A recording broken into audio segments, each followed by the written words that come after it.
యేసయ్యా నిన్నాశ్రయించిన నీ వారికి సహాయుడవై తృప్తి పరచితివే.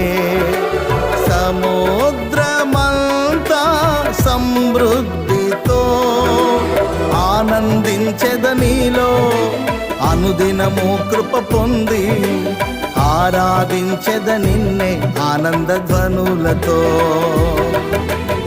ఆనందించెద నీలో, అనుదినము కృప పొంది ఆరాధించెద నిన్నే ఆనంద ధ్వనులతో.